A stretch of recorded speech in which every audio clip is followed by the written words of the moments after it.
Hello and welcome to Media Lit, where we treat each piece of media like great literature. I am your host, Randy Elaine, and joining me, as always, with the bat signal blazing behind him, it is my partner in crime, Kris Ingersoll. Kris, how are you doing tonight? It's a bat chat. It's a bat chat. I'm so good, buddy. Of course, the bat signal is fired up. It always is, but on a bat chat, it feels especially important. But I'm so good because I've got a house guest. Dude, I didn't even Ah, tell you. My sister-in-law is away, and in her absence, we get to cat sit. So I've got the legend nice. Muffin in the house right now. I've got a little pod buddy just to my left. She's gorgeous. She's my pal, and I feel so good about it. But more to the point, tonight we get to talk about one of my all-time favorite properties and one of my new, likely to be an all-time favorite properties, so in that regard, I'm also just so good. But it's not just us here. I don't have just you to talk to because tonight we are absolutely stoked to be able to welcome a very special guest to the podcast. Um, some might call him the Captain America of the pop break. I just call him good friend. This is a person I've had the pleasure of podcasting before, but never had the pleasure of welcoming to this podcast. And it's thanks to this very special guest that we have such fantastic homework to review together. So without further ado, Josh Sarnecky, welcome to Media Lit, my friend. Hello, hello. I am so excited to be here. It is always such a pleasure podcasting with both of you. And it is wild to think that I've recorded so many podcasts with the two of you, but never here. So Mm, it's about dang time.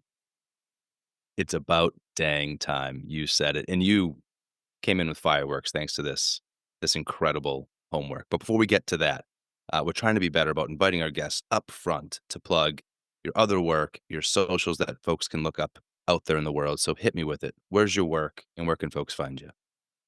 Yeah, so if people want to hear more from me, I am a madman and I have three different podcasts because yeah. I'm totally unhinged apparently. So people can find me on the Pop Break. That is where all my podcasts are featured. I've got three of them again. We've got Anime Pop with my incredible co-host and friend Amanda Rivas, where every month we talk about the ins and outs of anime.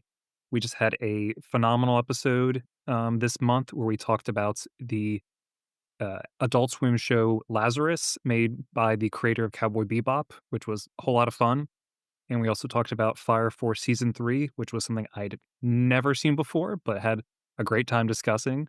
So that's number one. Number two, you can find me on The Anniversary Brothers with my brother, Aaron Sarnecky, where every month we talk about an anniversary of a TV show or film that we would like to celebrate. And we've covered such a broad range of properties over on that. This month, we covered the 25th anniversary of Shanghai Noon, a movie that's was a lot of fun to go to and one that I never seen before. So appreciate Aaron pulling me into that one. And then finally, I can be found on TV Break with my good friends Alex Marcus and Bill Bodkin, where every month we talk about what shows we're watching on TV, who's won the month in streaming, and talk through like the biggest news and have a spotlight for a new show that's really drawing attention. So busy, but always fun to podcast and always happy to have new people join us. So if anyone's interested, they can find us on the Pop Break feed, um, on Spotify, on Apple Podcasts, anywhere you find your podcasts. Yeah, and Josh, like, it's about dang time. In fact, if I had to, I would steal a whole dang spaceship to get you here. Mm. Um, but no, honestly, like, one of the most fun pod preps I've had in the last year was prepping to do a Twilight Zone anniversary special with you and Aaron on Anniversary Brothers. That was such a blast. And yeah, folks, don't miss out on Josh. You heard he's podcasting with a bunch of our other media lit best friends who've been on the pod in the past, and he is a well-traveled member of that Hall of Fame over there. Yeah, it is a family. It is a found family, and always glad to expand that group and get to spend time with my buddies. So no, get happy to be here.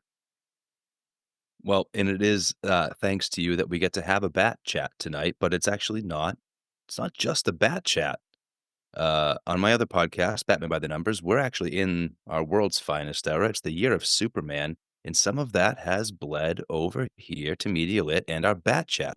You saw the title card. We are in a bat chat today. We are here, and that typically means we're going to be talking about Batman the animated series, and we will be.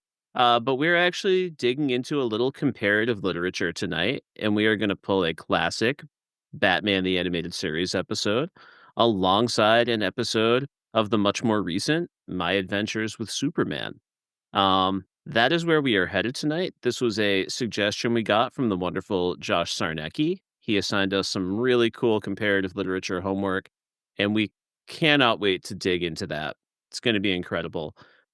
But before we do, I thought it would be appropriate to ask a little icebreaker question, because the connective tissue between our two episodes tonight. This is the classic episode, Perchance to Dream, which was referenced by our first ever Bat Chat guest, Tim Freitas, when he was explaining his love for the series.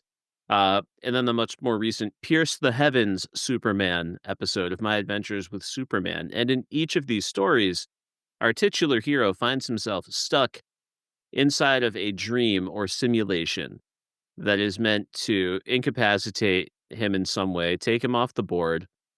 Um, That's a classic storytelling device, even beyond comic books or these two stories.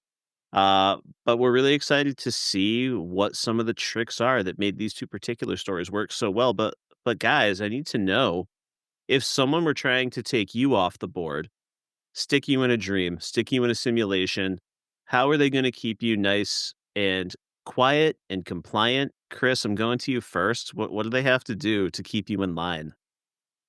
It's gotta look and feel a lot like my current life. Hmm.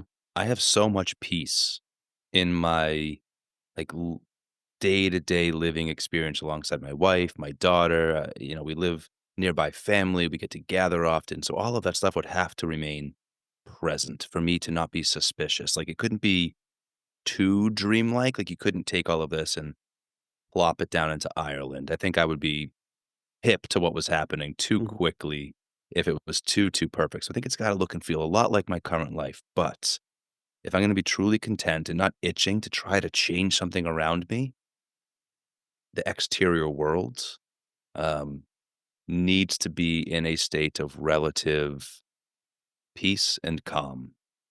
Um, if I never had to worry about another, like, march or protest again because we figured it all out, like, if my day-to-day life was relatively undisturbed by greater world concerns, I think they'd have me hooked. I think if I no longer was itching to kinda change the world around me in that regard, I would be very content to just, like, sit in my life without anything changing or progressing, without needing it to be adventurous. I could just do my day-to-day life as it currently is and be super stoked. Nice. Josh, how about you? How is your nemesis going to keep you in line? So initially, I was thinking similar to Chris because I do think having those external forces melt away. That sounds so nice. That sounds so tempting. Mm, But if I were to think about how a villain would trick me, because I do think if I realized it was a simulation, that would ultimately cause me to rebel against it. mhm, So if they needed to trick me or convince me that no, this is real, I think they'd have to go full Leonardo DiCaprio Inception. They'd have to do a dream within a dream, make me be convinced that I've actually woken up to the real world when in fact I'm still in just another layer of it. I think that would lull me to a false insecurity enough that I would not question it. So they'd have to get a little complicated. They'd have to be a little underhanded in their machinations. But I think that kind of underhandedness would unfortunately totally trip me up. yeah, I think those are two perfect answers, and I was reflecting on what, what my nemesis could do, and it was kinda similar to Chris, right? I want it to be reminiscent of my current life, and honestly, I think I just was thinking, if there's an existence, in which I believed, my beloved hobby of podcasting were, like, my sole source of income, That would be a really tough thing for me to walk away from because that would be a pretty good dream. I'm a simple man. Honestly, uh, a pizza here and there probably wouldn't hurt. I don't think I'm too complicated. But to turn up the emotional volume a little bit, one thing that struck me watching Perchance to Dream this time around, it was not my first time watching that episode. I had seen it in the past. Like one of the most shocking revelations is Bruce Wayne seeing that his parents are alive and well inside of the simulation. And we're right just within a couple days of the anniversary of my own father passing away in real life. So to like rewatch that right now, it wasn't a sad or distressing thing to see, but it put me in a particularly reflective state. And I think that that would be a temptation, but I also think it could prove to be my salvation because I think it would not take very long for me to catch on to the simulated quality of a relationship that meant so much to me, that was so nuanced and layered. Um, Whatever part of my analytical brain is worth other people's time, I owe a ton of that to my conversations with my dad. So I think that's what they'd have to try, but I think it would backfire.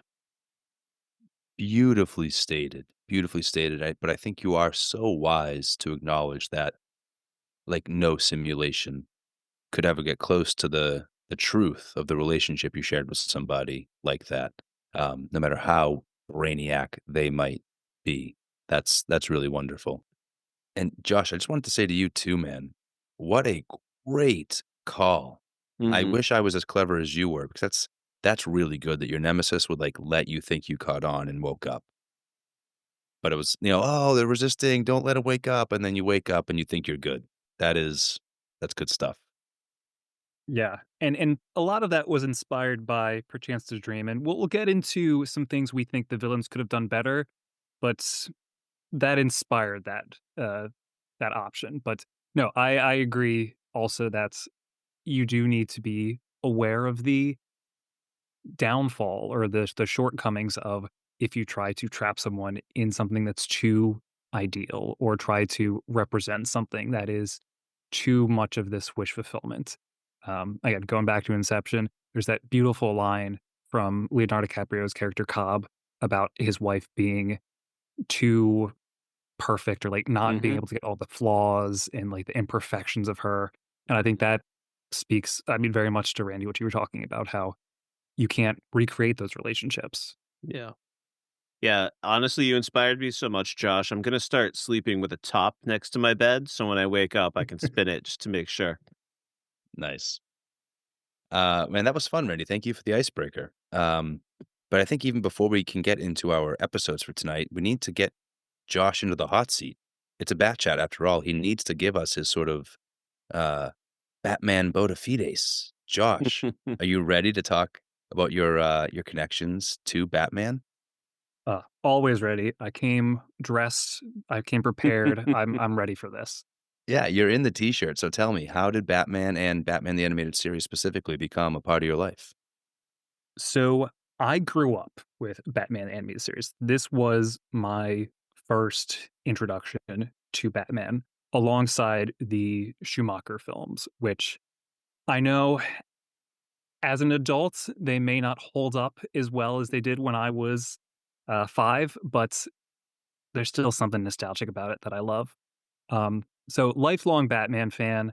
Um, when I previously was over on Batman by the Numbers, I've talked about some of my history with Batman. I think I told the story about when I was very young. I got my tonsils removed, and when I woke up, I realized that my brother had watched Batman Forever without me, and that's that anger that speaks to my passion as a Batman fan. But I've kept that fandom throughout my life, to the point where I was reflecting when I was applying for colleges, my college admission letter was all ab or essay was all about how Batman inspired me as a character and, like, how I looked up to Batman and wanted to take that as, like, a role model in life, Mm. and somehow I was not immediately laughed out of my, college interviews, so somehow it worked out, but that is, the ongoing relationship that Batman has had in my life, and especially, like, this show being for me, the ultimate expression of that character. I love all the movies, I love the comics, but for me, when I think of Batman, it's Kevin Conroy's voice that I hear. Yeah. And may I just add, that admissions agent loved reading your essay. It did not fall into any of the essay tropes. And if you knew your Batman, which I'm suspecting you did, there were a lot of layers there for you. So if you ever find that essay, I'd love to read it. Same. Say, I was thinking the exact same thing. And Josh, I don't know if you know, I mean, whether you're up for a flight or not, you may have a chance to redeem yourself since your brother saw Batman Forever without you. Have you heard that they're gonna screen the Schumacher cut out Are in they California really? on May 29th, 2025, on one screen only. It's out in LA. You're gonna have to make a trip, Wow. but you could Man, be there. that's incredible. I did not think they would ever release that. It's happening. It's official. So just putting it out there. Okay, Incredible that is something stuff. special. Um, but yeah, no, thank you so much for that background, Josh. And you just talked a little bit about Aaron, how he scorned you and abandoned you in your time of Batman need. Uh, but do you associate Batman with any other relationships in your life, or perhaps a happier moment with Aaron outside of the betrayal? No, overall, Aaron and I have definitely bonded over our love of Batman through the years. Lots of different, memories come to mind. We saw, most of the movies together. Thinking back to more recently when I got married a couple years ago, I gave each of my groomsmen a Funko Pop Batman. Nice. Um, so Aaron got the George Clooney Batman because that was the movie we grew up watching the most. Um, Beyond that, though, the other person in my life who I really strongly associate with Batman is my cousin Sean, who um, I've got a ton of cousins on my paternal side of the family, but only two on my maternal side. And my cousin Sean has been kind of this big brother figure in my life Mm, since I was very young, and he was really the one who introduced Aaron and I to Batman, as mhm, well as a host of other nerdy properties. But when Aaron watched Batman Forever without me, that was lent to us by our cousin Sean. Um, and so I've, um, always associated, that character with him, and something that we've been really excited to talk about over the years, um, kinda branching out also into, like, other characters within that universe. Big fans of Nightwing specifically. We're mm. constantly talking about, "Why haven't they made a Nightwing movie yet? What would that look like?" So it's, yeah, it's strange, but, like, there's a strong Batman presence in my family. Yeah. The Batman is strong with the Sarneckis. I love that. Exactly. And Cool Cousins is well-traveled thematic content on Media Lit, so you are right at home. Nice, I nice. thought of Neil immediately. I'm so glad you brought him up. I thought of him immediately. Thanks so much for that, Josh. Well, I guess we asked you if you could share that essay with us, and I hope that you still will, but maybe this is your opportunity to summarize some of what you talked about during college admissions, because I'd love to hear how Batman has influenced your personality or your values. What have you taken away from The Dark Knight?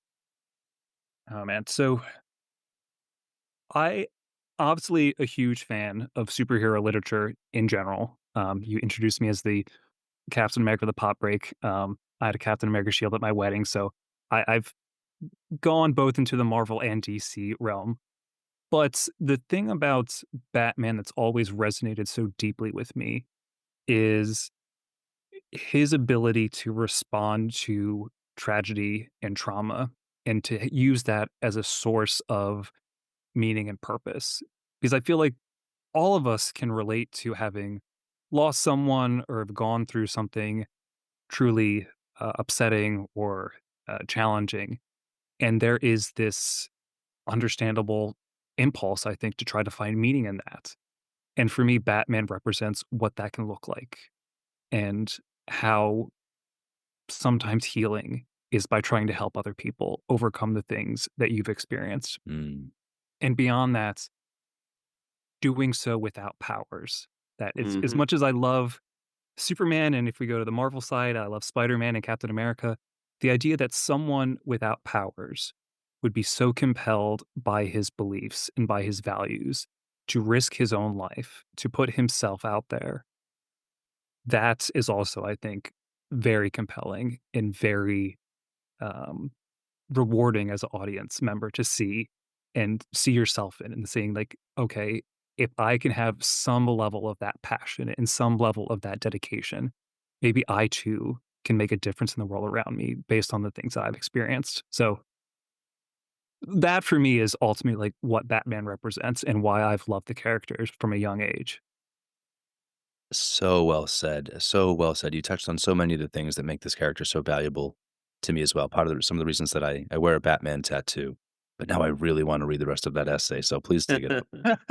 I Yeah. almost definitely got it on my computer somewhere. Yeah, absolutely. And if folks want to hear any more about my history with Batman, Chris's history with Batman, you can go back to the very first episode of Media Lit on Batman Returns. And you can also check out our last two Bat Chats on Heart of Ice and our last comparative literature adventure, where we took a look at Baby Doll and Almost Got Him. But Josh, you offered me the perfect sort of transition point here. Um, because my history with Superman, it's pretty minor, right? It's Christopher Reeve, uh, being this incredibly strong, beloved, respectable presence, and me kind of sort of respecting that. I had many years of being like, Superman's cool, but like too overpowered. What's worth looking at there? Two things There are really 2 things I would say that got me to think about Superman differently. And the first one would be, one of my favorite songs of all time, Superman song by the Crash Test Dummies, which will make me cry almost every single time I hear it because, certainly you can, go beyond the fictional character and apply some of those qualities to other people. But I love how that song captures what a sacrifice it is to have that sort of unstoppable power and to continue to choose to use it to help others. And then, I'm a big Kill Bill fan. Kill Bill Volume 2. Bill gives an incredible Superman monologue with some commentary on Clark Kent being a commentary on humanity. And I've been a little bit more curious, but I've kind of been settling on those as my cultural touchstones. And of course, just the power of that score that shows up in the most recent Superman trailer. I don't know if there's a better piece of movie music out there. Like maybe Star Wars comes close, but I don't know if it hits you at that same sort of raw emotional impact. That's where I'm coming from. That's all I got. I just drained the well for you, and now I'm going to turn my attention to my panelists who are huge Superman fans with huge bases of knowledge. So we're going to dig a little bit deeper into what Kris and Josh think of Superman. So, Kris, I'm going to go to you first this time, and I want to know how, you know, Superman lore and or this more recent property, My Adventures with Superman, became a part of your life. Yeah, I've had a relationship with Superman that exists on a spectrum because I've been a superhero fan since I was a kid, and Superman's one of the big ones. So, like, Yep. from before you really even know anything about the characters, you kind of decide whether or not like sports figures or like genre figures are for you. Really sci-fi, really superhero. I was superhero. As much Mhm. as I liked sci-fi and I could get behind a Star Wars action figure and a little Star Wars game, the superheroes always caught my eye more than anything. And Superman was right there in that. One of the most important icons of my childhood. You had the Superman animated series that came alongside your Batman animated series. You had your Christopher Reeves that was in that pantheon of just movies that were on TV, movies you were exposed to as a kid. And when I was coming out of high school, I was in, like, my full-on Boy Scout era. Mhm. Anybody who knows me today might be surprised to learn that I initially began, pursuing a criminal justice degree at college because I thought I was gonna go be a state trooper. Mhm. And two of my best friends were huge Superman fans, a couple of brothers, the Coleman brothers, shout out to Blake and Ken. I had fallen in yeah, Blake from Podling, uh, had fallen into to that love kind of anew as a teenager. I was, like, connecting with friends who also still liked these kinds of heroes who some people might argue should have been left behind in our childhood. So I went to my freshman year of college carrying like Superman notebooks and folders. I was so excited to like, you know what? I am a big kid and I'm going to go to college. I bought these for myself. I'm bringing my Superman stuff to school because I'm going to be a police officer and Superman is, just the paragon of all things truth, justice, and the American way. And then I lived in the world a little bit and I changed a little bit. And my ideas about the ways in which authority and justice do and do not go hand in hand in the real world. Um, it began to affect the way I perceived Superman. And then I had a good friend who came along and began to feed me some really fantastic Batman comic books. I had always been a Mm. Batman fan, and Batman was really, truly always my number one guy. Youthful birthday cakes to evidence that. Hmm. But when my buddy Chang began to educate me in the comics, I became radicalized against Superman. Like, I didn't really have anything good to say about him because, um, as Frank Miller's Batman will tell you that, like, anything with a badge or a flag, he'll listen to.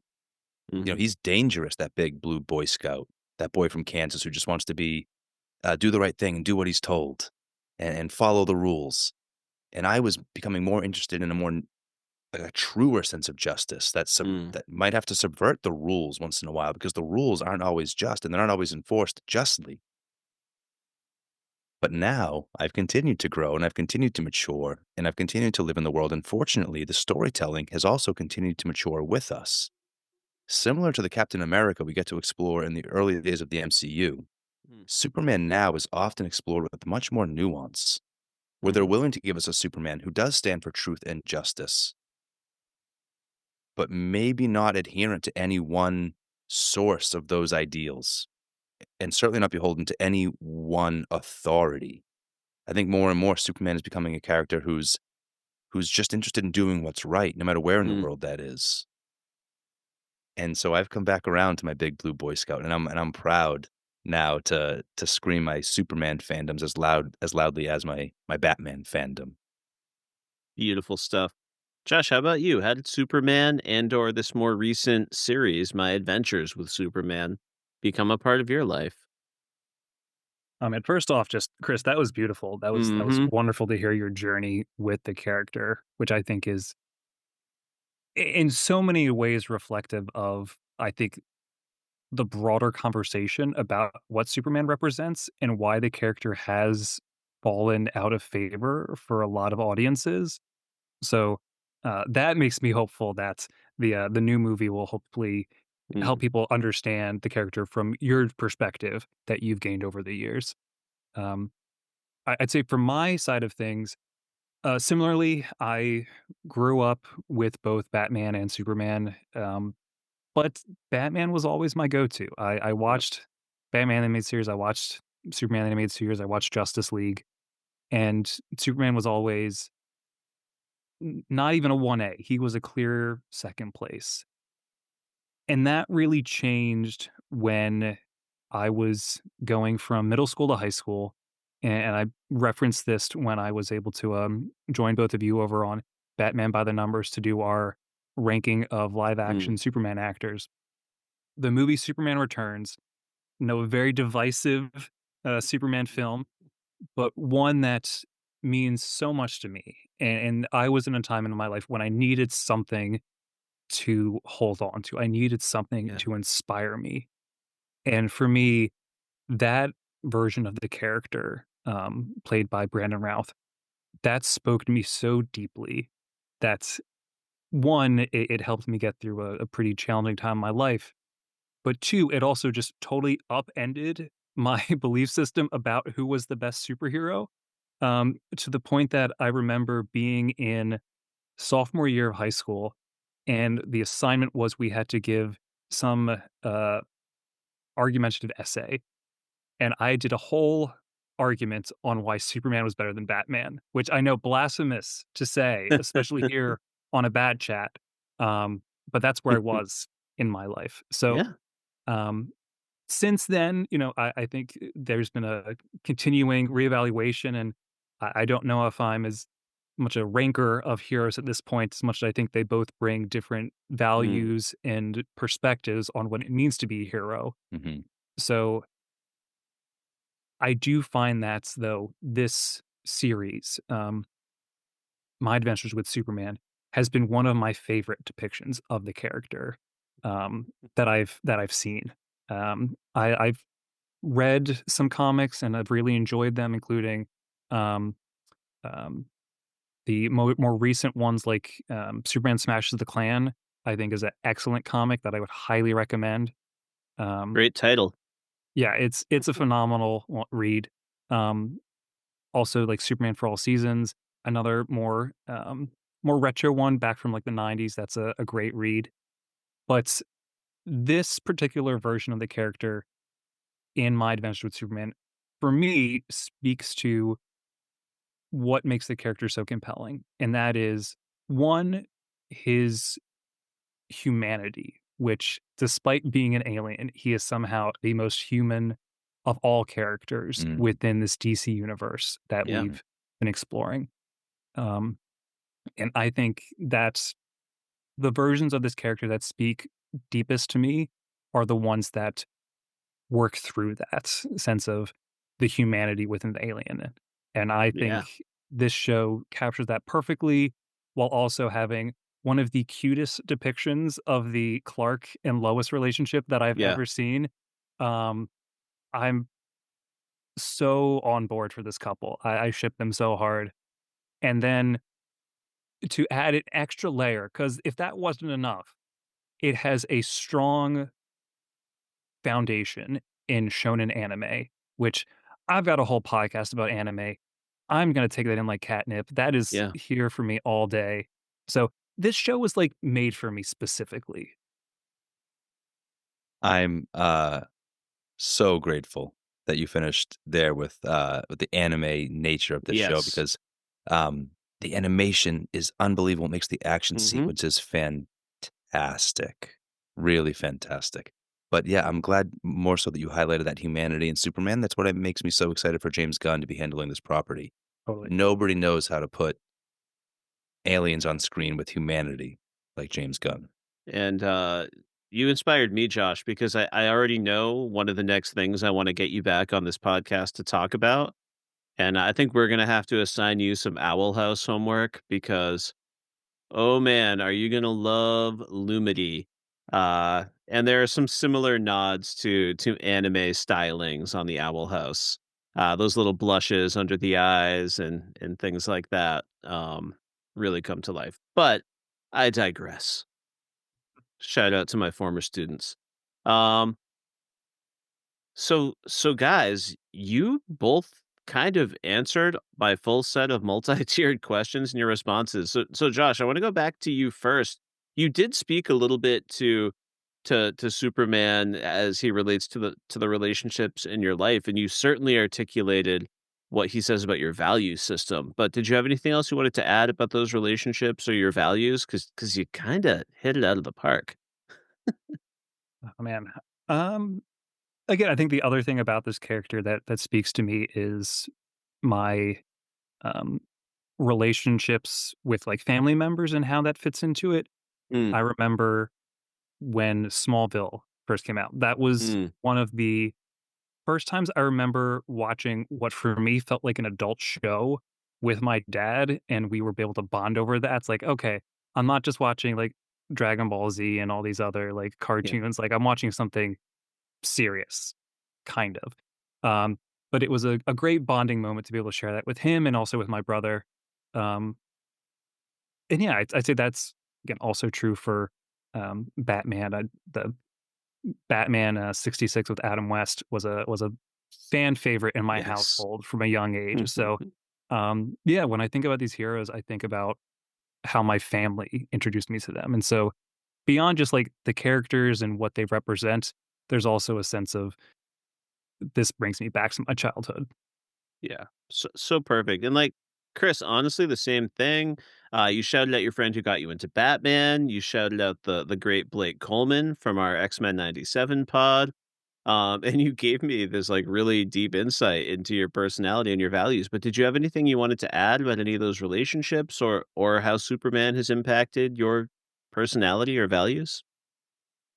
I won't go deep again, but I will just, to piggyback on the family Mm, bit there, around when Superman Returns came out, Josh, I don't know if you remember this, but they had a licensed video game that went with the movie, Yes. which is actually a pretty fun play, getting to be Superman in, like, a semi-open world kinda setting. nice. Not a massive open world, Hmm. but you could just, like, spend time flying around. Man, my brothers and I spent so much time Hmm. just breaking the sound barrier in that game. You can just fly until eventually, it booms and booms and everything goes silent, and we could do that for hours together. Man, if I could go back and sit in that room again with my brothers and just do that for a bit, that might be how the Perchance to Villain gets me. Well, speaking of perchance, I guess maybe it's time that we just get to the real topic for the evening. So, to remind the folks at home, we're here to talk about Batman the Animated Series, um, currently listed on Max as Season 1, Episode 26, Perchance to Dream. And we're also speaking about My Adventures with Superman, the penultimate episode from Season 2, Episode 9, Pierce the Heavens, Superman. Uh, so, Josh, I think, Randy mentioned that it's a comparative exercise tonight, but can you let us know why you wanted to pair these two episodes specifically before Randy gives us one of his signature synopses? Well, first off, hearing about Randy's experience as a teacher reminded me how much I loved the compare and contrast essay. That was my jam back when I was in Yeah. school. Nice, nice.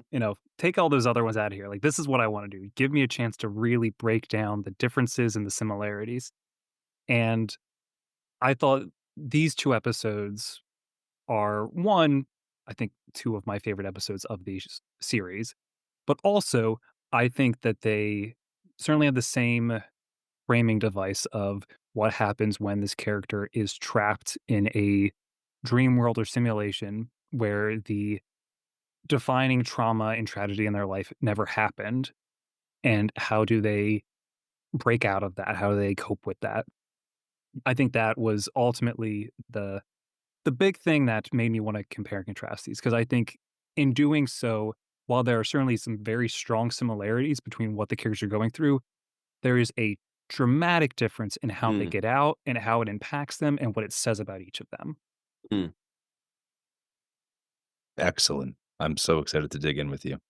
Now that Josh was kind enough to further set up what this homework assignment was, I'm gonna just get all of our podlings up to speed if maybe they haven't had a chance to watch these episodes recently, or if they just love the sounds of our voice so much, or maybe you're one of my students and you're hoping I will put you to sleep through this podcast. Let's hear this summary. First, Batman the Animated Series, Perchance to Dream.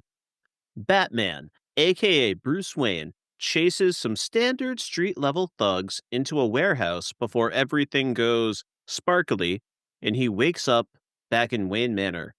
In short order, he finds that his reality is shaken. There's no entrance to the Batcave, no gadgets, and no trauma? That's right. Bruce's parents are alive. Heck, he is even engaged to Catwoman. And some other Batman is off doing a great job fighting crime in Gotham. Bruce pushes back a bit, but briefly decides to embrace the fantasy. His nightmare is over until he realizes it is just beginning. Batman's inability to read from books and newspapers confirms his suspicion that he is trapped inside of a dream. He rejects the fantasy, confronts the false Batman, and realizes he is being held captive by the Mad Hatter. Bruce risks a jump to his death in order to wake from the dream. It works, and a demoralized Mad Hatter folds like a piece of paper in frustration and desperation. Moving on to Pierce the Heavens, Superman. Superman finds himself locked into a simulation under the control of Brainiac. Unlike Batman in the last story, Superman is fully integrated into the fantasy and unquestioning of this control mechanism. Fortunately for Superman, a spunky as hell Lois Lane has managed to glitch into this little mind control gambit. She persists and persists and persists until she finally gets Clark to make a connection. Motivated by love, she harnesses the power of the simulation to access her own superpowers, and the lovebirds punch their way out of Brainiac's clutches. Meanwhile, back on Earth, Jimmy Olsen and Kara are doing their best to keep things under control in the lead up to Brainiac's attack. They get a morale boost from their weird friend Steve, and Jimmy seals the deal with a pep talk to activate Kara. Once Lois and Superman return to reality, Clark helps Kara fight back against Brainiac, but it looks like his kryptonite shielding and massive firepower will overwhelm our heroes. Tune in next week to find out what happens. Kris, Josh, what would you like to emphasize or offer a different perspective on before we get into the discussion? No edits, just, beautiful elements that I wanna point out from your description. Spunky as hell, the most perfect description that anyone has ever had for Lois. Um, and secondly, their weird friend Steve, perfect, perfect. Josh, you took the words out of my mouth. That's the only thing I wanted to comment on because I don't think we'll have another chance tonight to celebrate, Steve Lombard, Mm. classic comic book character. He's gonna be portrayed by Beck Bennett in the James Gunn movie. Oh my god, that's perfect. Yeah, really great. And I'm so glad you highlighted him, Randy, because to call him their what would you their strange friend, Weird Weird friend friend. Steve. weird Yeah. friend Steve, that's not how he starts out relating to our characters. And so to Mhm. hear you describe him that way here in the penultimate episode of season 2 was like just wonderful. Yeah, one thing I kind of failed to mention to the podlings is I had not watched a single episode of My Adventures with Superman until we got this great homework assignment from Josh. So, Pierce the Heavens Superman is my first exposure to the show. Honestly, I fell in love. I was so hooked. I did keep watching to catch the season 2 finale. It was too intense, but I decided to restrain myself for the synopsis. Well done. You hit it very, very well. Yeah, brilliantly done as always. You had 2 episodes to do, and I think you knocked it out of the park. Thank you very, very much. Thank you so much. So before we get too deep into these episodes, because we will get deep, let's talk pop culture. It wouldn't be media lit if we didn't throw out a few literature references. So, Randy, we'll go to you first in this one. Tell me, as you were watching, what was top of mind here in either literature or pop culture? Yeah, Chris, I'm pretty sure this is my longest list I've ever crafted. I know I'm not gonna get to everyone, so I think I might pick a couple, and then give you guys a shot, and then I might have to smuggle some stuff in later. But just to keep it on brand, I kind of have to start with Hamlet, right? Mhm. Um, to sleep, perchance to dream. This kind of waking question of, if I die, if I take my own life, like what is going to be waiting for me in the afterlife? Will I be stuck in a dream forever? It is, part of what Hamlet is evoking there. So when we see these two different characters who are facing a possible eternity there, it's huge. Um, it's well documented that Chris and I are huge Lost fans, and I think you can take that entire concept and extend it to the final season of Lost, where they found a way to explore that, using the structure of a Bardo space, which is not unlike the question we have here.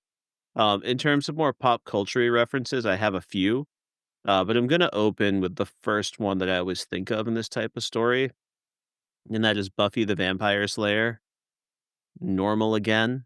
Um, Chris, I don't know if we've ever talked about Buffy. Are you a Buffy fan? I am a Buffy fan, though, but I've not seen the whole Buffy canon. Oh my goodness, Josh, are you a Buffy fan? I've long wanted to, but it is a blind spot in my Whew. viewing. Okay, so this is perfect. So Buffy the Vampire Slayer is a knowingly campy show. At one point, the CW or whatever the heck it was when Buffy was on the air, they tried to rebrand the show as Slayer. But the creators had to fight back to keep that from happening because it had to be called Buffy the Vampire Slayer, to acknowledge the tone and the vibe and the heart of the show. But there's an episode called Normal Again, and it's this concept, right? The bad guys summon a demon, it poisons Buffy, and she starts getting these visions of herself in a mental institution. Uh, she is back with a deceased parent, a father. Everyone's there. She's finally come out of this comatose state. She's imagined this whole superhero fantasy in her mind that's been sustaining her, but now reality is back. What's unique about the Buffy episode, however, is they go out of their way to end it on an ambiguous note. So at the end of the episode, you are just as allowed as a viewer to assume that she really has been in a mental institution. It's just as valid of a read. The creative team is on record is saying they wanted it to be open ended, though they root for the everything in the series actually happened. Because what are we doing here if our empowered female heroine has really just been locked in a hospital room all this time? Uh, but that episode shook me to my core. I couldn't believe that they went there. And that was like the one of the biggest and boldest experiences I had with a story like this, which has yet like a third interpretation where they don't truly resolve it in a fully satisfying way, but it's intellectually stimulating. Yeah, very interesting, especially that's what a bold move, being willing to potentially undermine their show to leave it open-ended like that. Great Mm. call out. Uh, Josh, did Randy leave anything on the table for you? Any more meat to pick off this bird? Just a few. I mean, you already mentioned Hamlet, and of course we have to talk about the Hamlet of all.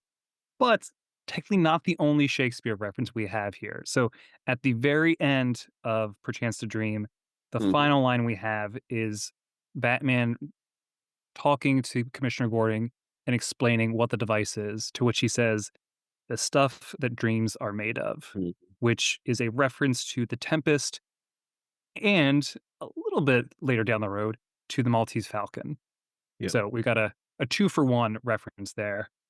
Beyond that, I'm so glad, Randy, that you mentioned the Lost connection because I Mhm. know you guys love Lost. I love Lost. How could someone not love Lost? And clearly, we've got Michael Emerson, the incredible Benjamin Linus here as Brainiac.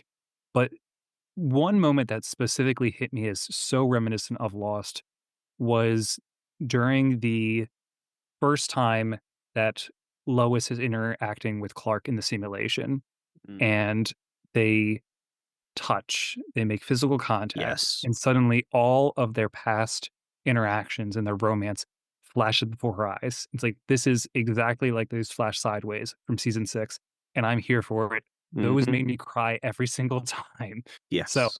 anytime something brings on that kind of vibe, I'm just a puddle. Josh, let's go Dutch. Ugh. Oh, No, no. beautiful, Ugh. Ugh. beautiful. I'm glad you guys both touched on Lost when Clark and Lois touched hands for the first time, and it woke her right up. I was the Lost references were pinging so hard. That touch being the things that thing that wakes you up to your loved one. Randy, you covered them pretty well. Lost was definitely on my mind. I think also there's some supernatural in here. It's not quite the same, but the trickster puts Sam and Dean through some scenarios where they've got to kind of catch on that they're not in the real world before they're able to get themselves out of the loop, so to speak. Yeah. But Randy, I was also had a couple of literature references here because I was thinking of a couple of your favorite boys there, the iconic rivalry, 1984. A Brave New World. I think we have room here Mhm. to compare these two respective dream spaces in a similar way. Brainiac Simulation is definitely giving me more 1984 in its rigidity. And then I think Mad Hatter is trying to placate his his Batman a little bit more here, and it's much more giving me a Brave New World. Yeah, So I both of gave those I think you are top of mind. everything you wanted just to keep you out of my life. Mm. Exactly right, Randy, the teacher.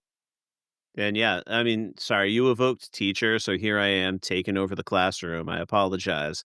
It's not the best look for a teacher, but I couldn't help it tonight. But yeah, on the flip side, Brainiac is trying to keep Superman caught in his weakest state where he feels underappreciated, undervalued. So yeah, great comp. Love that. No, that's a beautiful comparison. I had not thought of that, but I love that.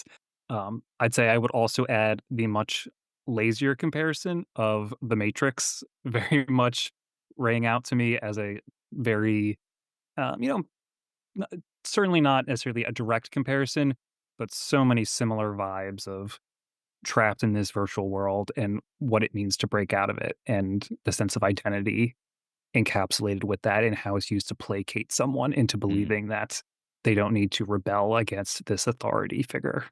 As long as that steak tastes just real enough. Yeah, Mm. I love that moment. All right. Oof. I've got to sneak in another one. I've got another one that I can smuggle in later. But no, just this is because of Josh's answer to the icebreaker. He needs to be trapped within layers of the dream. So I've got to go Star Trek: The Next Generation. I did not have time to rewatch this entire episode because it had been a minute. So if there are any Trekkies out there and I misrepresent this, media.slash.lit@gmail.com. Would love to hear your corrections. Um, but yeah, we get one of these situations with Riker. Um, and he gets stuck in multiple layers of a dream. He has been kidnapped. He's being kept in this cell. There's this simulation that he is on stage in a play. There's a simulated enterprise that he thinks he's returned to, but he has this wound that keeps bleeding. He, at one point, turns, he's ready to, shoot Captain Picard with a taser to prove this is all a simulation, but he's too afraid to risk it. So he turns it on himself, uh, and it works out, but he's caught several layers deep, so he has to keep piecing together that he's still within the simulation, still within the simulation, and he keeps using that taser to, like, blow up different layers of it until he finally escapes. But yeah, they really put Riker through the ringer on that one. Uh, yeah, so not quite as elegant as Inception, but a great episode of The Next Generation for sure. The self-tase is no joke, my Mm. goodness. And he had it set on, like, the highest setting too. We were not set to stun. That was made very clear. And then I hinted at this before, but, like, just Josh, my mission in life now is to get you to watch The Owl House. Um, when I started watching this episode and met Lois Lane, she could be the sister of Luz, the main character in The Owl House. My 10-year-old son was sitting next to me, and I was like, "You have to watch this scene. She is basically Luz," and he was cracking up. He's like, "Oh my god, you're right. They're the exact same person. They even look the same." So yeah, that whew, talk about, peppy as hell, feisty as hell. Some best buds. You're gonna love that show. Oh, mission accepted. Oh, please do. I would love a little Easter egg, of, like, Luce referring to her cool older cousin, Yeah. her Mm. journalist's cool older cousin, that'd be sweet. Yeah. Yeah, we've already established that full older cousins are, a standard on this pod, so When I was before I landed on Media Lit is this podcast concept, I was toying with the idea for a concept called head canon, uh, where you would sell, like, the head canon that you have developed to, make a story work better for you. So that is now head canon for me. Love that. Be a sub-brand we gotta work on, I love that. mm. All right. Now that we've dug into and honestly still only barely scratched the surface of this mode of storytelling, again, write us in with your favorite example of this trapped in a dream sort of trope because we'd love to hear more of them. But that being said, we did get these two really different versions of the simulation or the trap. So I would like to know which villain crafted the better trap, and for the other villain, what is one note you have for the person who was maybe a little bit less successful? Josh, I'm going to you. So I referenced this earlier, but I think that the Mad Hatter's fatal flaw in his plan was that Bruce had all of his memories from what happened right before. Because we know Bruce Wayne, he is suspicious to a fault already. And to have him enter this dream world, remembering what happened to him right before this, he's going to try to find a way out of it. He's going to piece things together. He's not the world's greatest detective for nothing. So I think that is where Brainiac really did his homework and realized if I'm going to put this character or this person into this world, they need to have no recollection of their previous life. They have to think that this is just another life or another day. Mm, This is just another day in the life is that they have. And that is the only way you can get them to accept what they're experiencing as real. mm. So I think again, Brainiac, he's a smart cookie. He knew what he was doing. Beautiful. Chris, how about you? Who had the better trap? And what's your note for the other villain? Yeah, I'll piggyback right off of Josh there. I think he's reading this absolutely correctly. Um, Brainiac's got the better trap here. It's more effective, and I'm surprised to say that because I think in general, going back to that Brave New World 1984 comparison, um, I think that more rigid, more controlled world is more likely to invite rebellion. But in this case, Josh is right. Huge mistake for Batman to be able to come into this dream sequence with any amount of doubt about its validity. Right from the jump, he wakes up and he needs to be convinced into this world. That is a mistake. So while I think that Brainiac ultimately did fail because of how rigid his was, um, Superman at one point, Clark says, he's speaking to Lois, and he says, "Oh, I've always been. That's why I'm in the Science League." And he says, "I've always been." So he has this concept of a whole life lived, to your point, Josh, a whole life in this scenario, whether that's just a few hours old or not.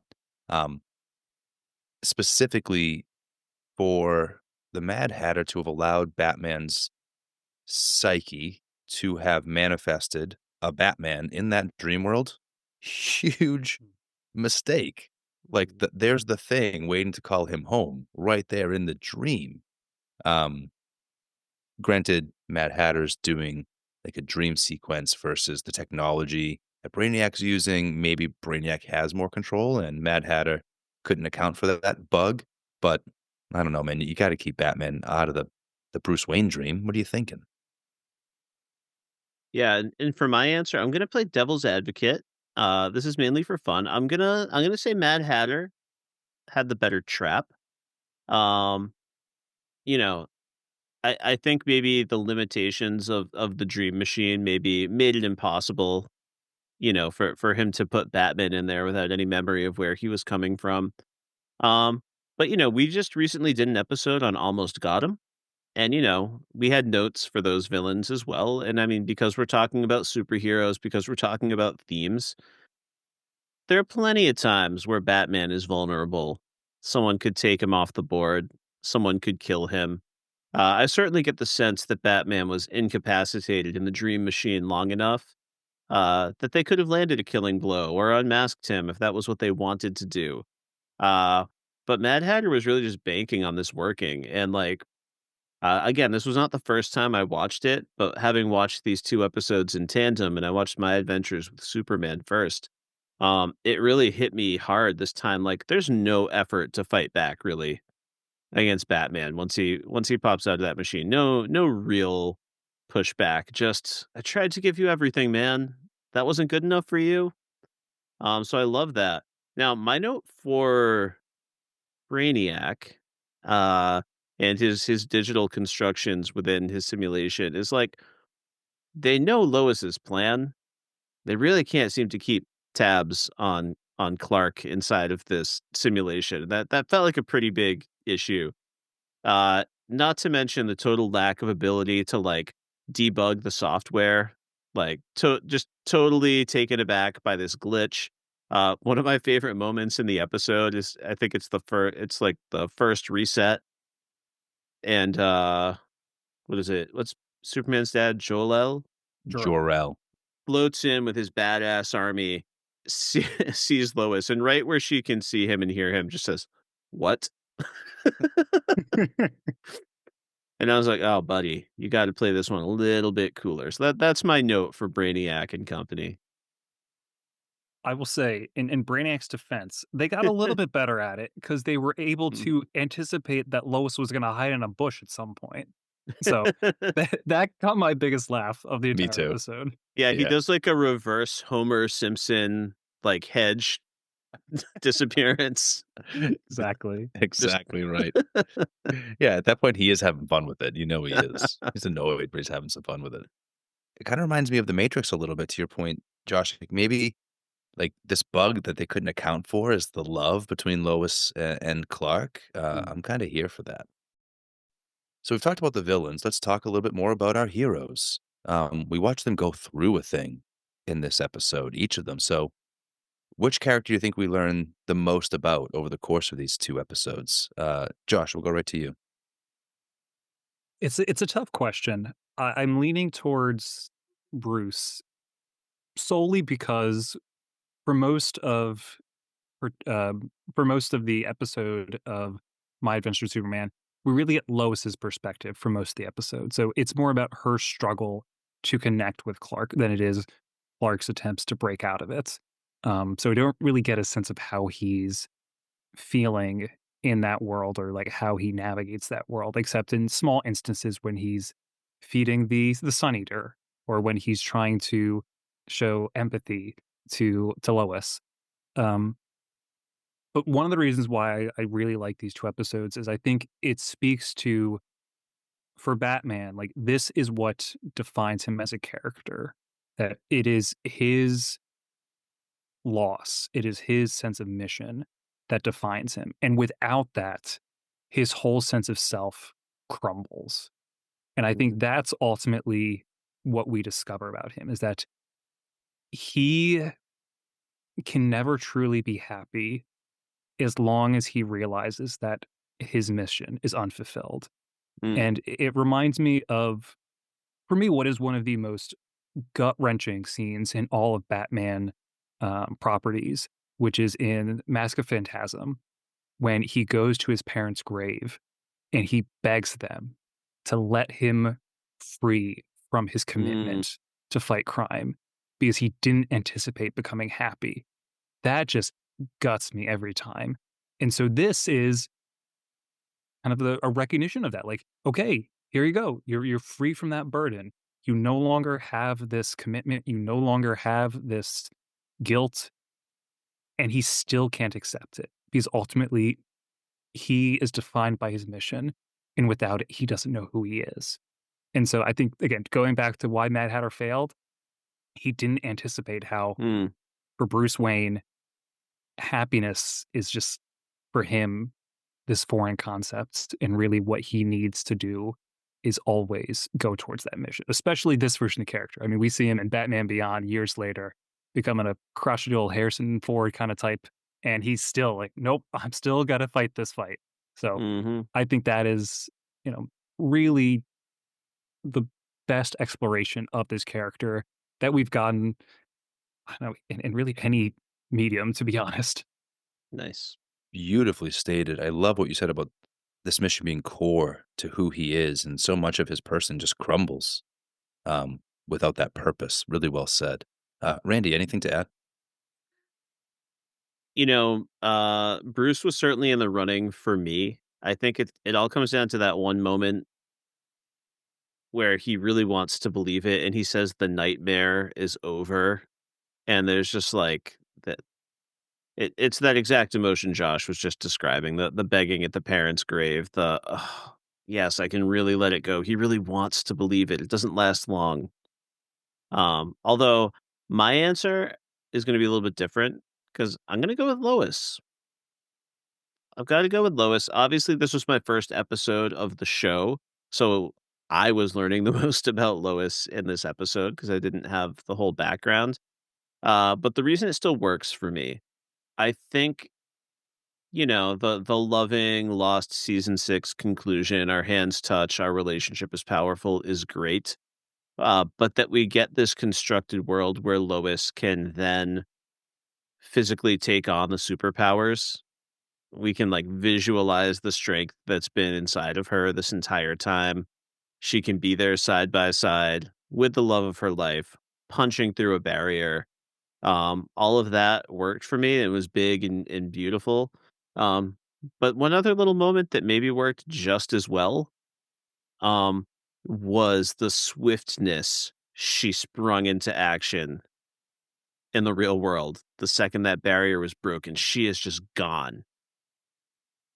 There's no, like, sitting up moment, she just goes, and I felt like it told me almost everything I needed to know about her. Um, Clearly, I'm filling in some blanks with my love for the character Luz from the Owl House, so I keep bringing up, who probably would have sprung up with that exact same intensity. But yeah, it's not too often that I fall in love with a character so quickly in a single episode, so incredible work there. So well said, and I think that you're spot I don't think you're overreacting. I don't think that loose in that comparison is coloring this too much. It feels like you've got, from this one episode, a really great read on what the show worked so hard to do for the character of Lois. Um, it's really well illustrated in this one episode. Um, I also love when she jumps right up. Clark, her eyes snap open. Really fantastic. Um, I'm gonna cut it right down the middle here because I agree with Josh. I think, Mhm. in terms of comparing our core heroes, Batman is the person that we really come to understand the best through this exercise. And much of that's to do with the fact that he is our loner character, and he's going to have to do this thing on his own, right? It's gonna be looking inward. It's self-exploration and self-determination that will get him out. Yeah. That's neither, uh to say that Superman doesn't embody that isn't his fault by any means. Superman has this community around him. In fact, like the thesis of the episode in the end, as they're having this wonderful like duet monologue moment. They're speaking out against Brainiac's forces and they're doing a duet, but it's really one long monologue. It's like the stream of consciousness shared between the two of them. And Superman says, "You thought that we would just roll over? You took me Mm. out and that would be the end?" And he's celebrating their group, not himself, not his Mhm. can-do attitude, but the core of this group that's around him, and I think that is so important understanding Superman. If any hero could stand alone and say, "I don't need a team," I don't need people slowing me down and jeopardizing the mission, that could be Superman. He's all-powerful, he's invulnerable. How could he really relate to humans anyways? But he's the opposite of that. As Josh said, he's Mm. the most human character, and he builds a family, like a real family. He falls in love, and he gets married, he has children. Um and all of that is here in the way that Superman really needs his whole crew to get Mm. through this thing. Um, but Josh, I just want to quickly yes and your beautiful highlight of the empathy on display from Clark. Yeah. If we did learn anything about Superman himself individually, it was in those quiet moments where he was just locked in the simulation as Kal-El, and all of the care and the Yeah. kindness and the empathy was still on display. That was the bug that Brainiac couldn't account for at Yeah. first. I was so touched by the knowledge that all he wants to do is be a space veterinarian. Just wants to get to know the little sun eater. Well, and that line he has of, like, "It's the last of its kind," like, maybe we can Mhm. understand it.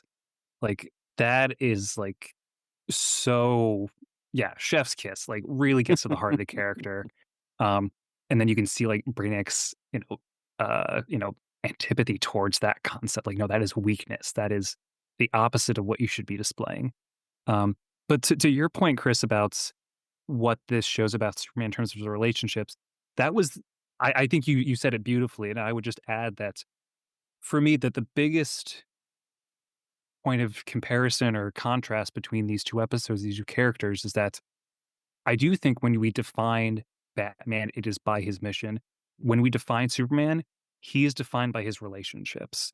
It is Yes. his Mm, upbringing with Ma and Pa Kent. mm, It is his friendship with Jimmy Olsen. It is his romance with Lois Lane that gives his life meaning, that gives him a sense of purpose in this world. And that's ultimately, I think, why the simulation fails, is because without that, yes, he's given this world he's never known and this life he was supposed to have, but there's this sense of emptiness in this sense of I still don't belong because the people that give my life meaning aren't here. And without that, I don't know who I am. And so I think it's, for me, beautiful that Lois is the one to help him out of that, because I think ultimately that speaks to that connection is what Superman needs, and that's what Superman is as a character. He's someone who builds connections with others. That's why he's not just saving the day and fighting, villains, but he's also checking on people. We talked over in our Superman episode on Batman by the Numbers about the wonderful scene in Superman and Lois when Superman says, "My mom, made my suit," and that kind of connection that he builds between people. That is what I love about the character, and I think that's what this episode captures. Beautiful. All right.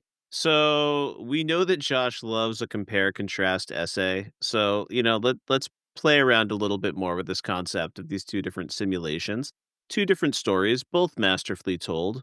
We love both of them. Uh, but Kris, let's pretend Lois was not able to glitch into this simulation.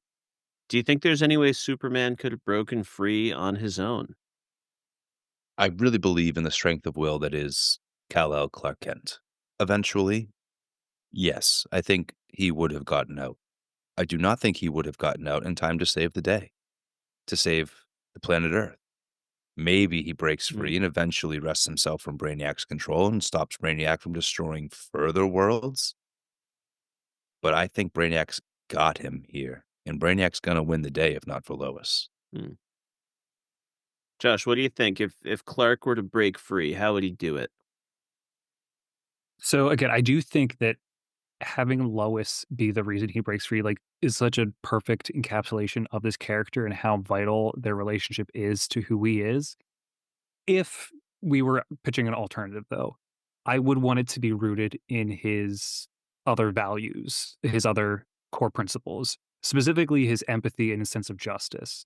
So Yeah. my kind of fan version of this is maybe he breaks out of it because he is so empathetic, because he does care Yeah. too much.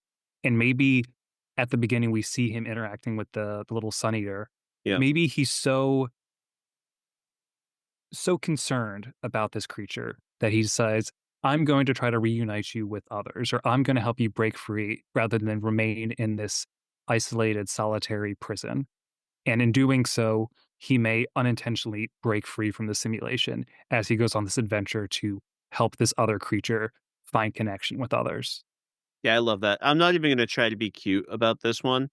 Um, just for listeners out there, I would not change a thing about this episode. I'm certainly not looking to cut Lois from it. I was going more for that thought experiment that Josh mentioned. I had the exact same solution, Josh.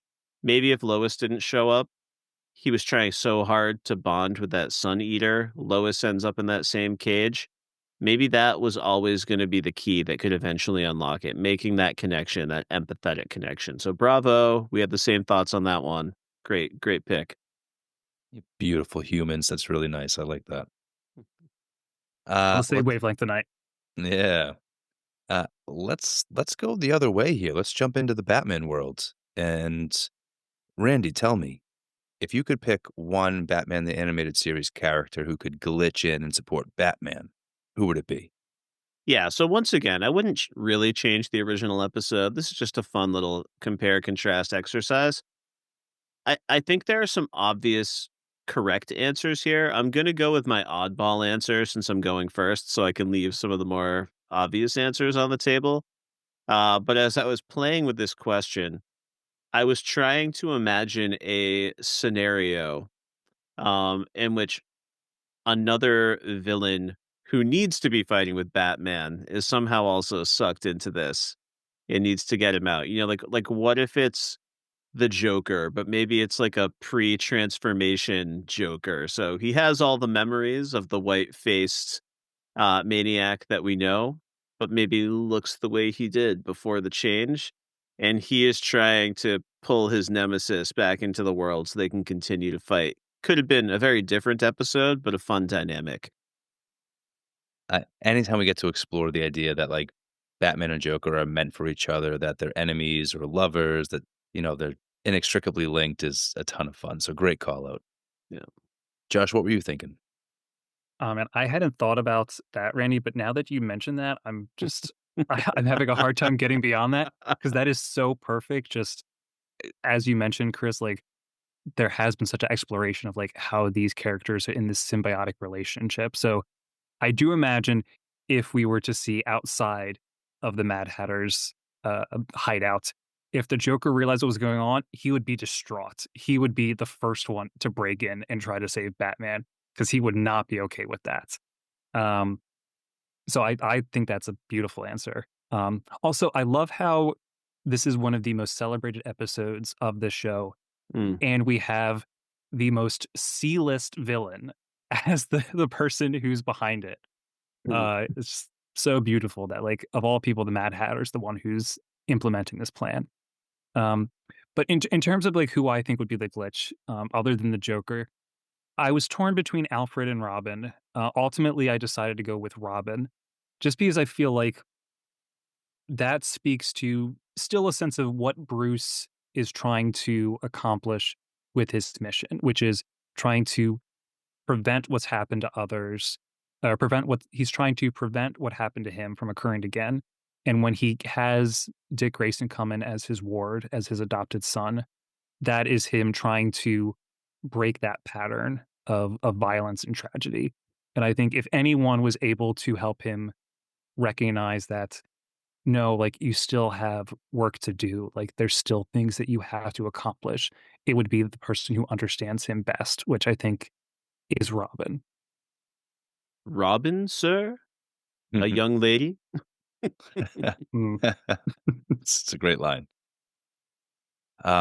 Love that. I was thinking similarly, Josh. I considered Robin, I considered Alfred, but ultimately I took a little guidance from the episode itself, and I went with Selena Kyle here. I went with mm, Catwoman, right? So she's already included in the simulation, and I think that was dangerous. Mhm. There's two ways I could see this going. Sure, you could have like an external real world Catwoman who um, just comes in to save the day, finds a way to hop in the dream machine, infiltrates the dream, and breaks him out, a la Lois.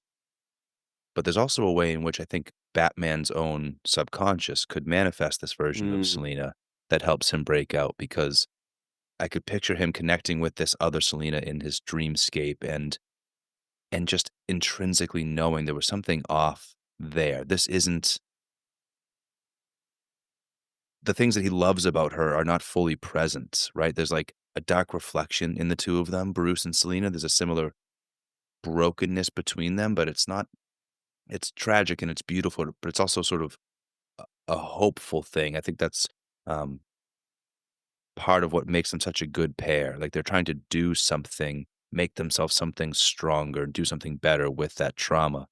And I think the absence of that counterpoint in this dream Selena would be suspicious to Bruce. I think it'd make this little itch he couldn't quite put his finger on until finally it woke him up. Um, her not being quite right would be enough, I think, to pull Batman out of it. Yeah, beautiful. And just to all the folks over at DC Comics, if you want that media lit feeling, we're available to write our run of comics. I hope we proved that to you just now. All right, folks, we've gone quite deep on these episodes. We've dug into them thematically, we've made outside connections, but let's just cut to the chase. For each episode, I'm going to ask everyone just to share their favorite like quote or scene or moment or some combination of those things that are all coming together in a particularly beautiful and powerful way. We're going to start with Perchance to Dream. And Josh, I'm kicking it back to you. What's your favorite moment? it's so tough. It's such a stacked episode.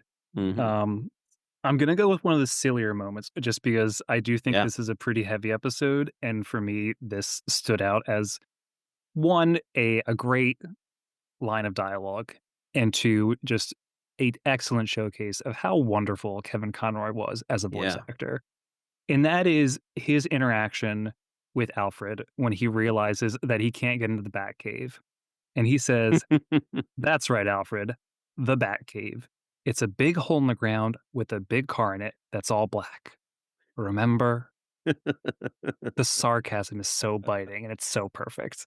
There's also kind of a touching moment there where he touches Alfred's like forearm, like Mm, begging him to tell the story.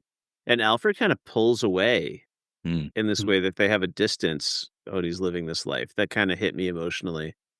Sorry if I stepped on you, Chris. What's your key moment? No, you didn't step on me at all, and Josh, I'm, like, so glad you went there because Yeah. my smuggle here, like, I couldn't justify it as my actual favorite moment, it is the other side of that coin. After Bruce has decided to Mm, embrace this falsehood, Mm. he's decided that the nightmare is over. He goes back and he finds Alfred and he asks him, "Did you ever find the entrance to the Batcave?" Mhm. yep, But now he's got this, like, kinda gross, jovial, like, tone to yeah, him. He's, like, very quickly become the sickening playboy, and then Randy, that distance that you highlighted is on display. You can tell this is an Alfred mm, who, like, doesn't really care for this guy, this version of Bruce. Like, maybe he's got respect for Thomas Wayne, but he thinks his mhm. boy is a freeloading something else. And I just Well, thought that Lucius Fox really runs the core. yeah, Sorry. dude, the disinterested sass from Alfred in Yeah. that scene was brilliant for me, and I loved to hate that quick version of Bruce that we got a glimpse of. Um, but no, for me, my favorite scene in Perchance to Dream, my favorite moment was Mhm, right there at the end. It's a much darker moment, and it calls back to Frank Miller's, Dark Knight. Um, Early in Frank Miller's Batman work, you get, or in his year 1 work, you get Batman sort of being enticed by the bat that comes through the window, right? He says, "Father, I shall become a bat." And the bat comes through the window. Well, in The Dark Knight Returns, he's continually haunted by this bat demon, like the Batman is an entity outside of himself. And that's exactly what this last scene was giving me as Batman has climbed this tower and he's crying out into the night. He's mhm, crying out to the storm, to the thunder, and to the lightning. And he says, "Here I am. I've been waiting for you. You did this to me." mm, It's There's a scene in The Dark Knight where Bruce is beginning to wake up to Batman, or the Batman's beginning to wake up inside of Bruce. He's finding himself sleepwalking. He sleepwalks down to the cave. And at one point, he speaks directly to the bat that's in his mind. He says, "You're not done with me. You're never done with me." And it's like he's yeah, speaking to Batman like he's something separate from himself. And so mhm, when this episode was pinging that comic moment for me, of course I'm thrilled. And when Batman comes swooping in from the sky to literalize that moment so he can now have a fight with himself, I'm just here for it. That's yeah, prime Batman storytelling. yeah, No, perfect, perfect pick. no, and Um, if I could add on to that, um, yeah, just adding on to that, the moment right before that, I think also really mm, captures that, where we see him watching the television scene of the news clip of Batman saving the day, and he just stares at the TV, and you see him grimace and Batman. It's always Batman, and he then yep, throws the statue into the TV and it bursts. mhm, Mhm. He has this visceral reaction, this Mhm. resentment of this other half of himself, Mm. and yet he can't escape it because that is who he is. yeah, Yeah, this isn't a triumphant breaking out like it is for Superman. This is like No. much he's waking up to tragedy. It's a Yeah. different vibe. yeah. Beautiful, beautiful, job breaking down that character. We got the humor, we got the deep psychological stuff, and for my moment is a favorite because of the literary connection it sparked. I told you I was gonna be smuggling something in later, but, we're still in the dream space. Um, it's the Mad Hatter. I guess Batman has deduced that that is the person who would craft this particular sort of, situation for him, or maybe when he was pursuing those thugs he knew he was pursuing the Mad Hatter. I don't know exactly how, but beneath the mask we get the Mad Hatter. It's not Batman at all. um and they have a whole conversation. There's this attempt to make Bruce feel powerless, like he's stuck here whether he likes it or not. But near the end of this exchange, the Mad Hatter says, "Are you the dreamer or just a part of someone else's dream?"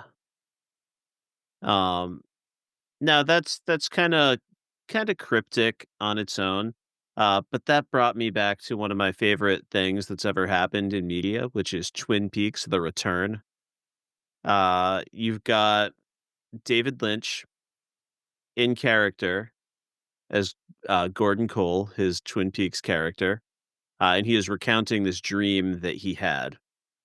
And in the dream that this character has, he sees Monica Bellucci, and she is with Agent Cooper, but you can't see Agent Cooper's face.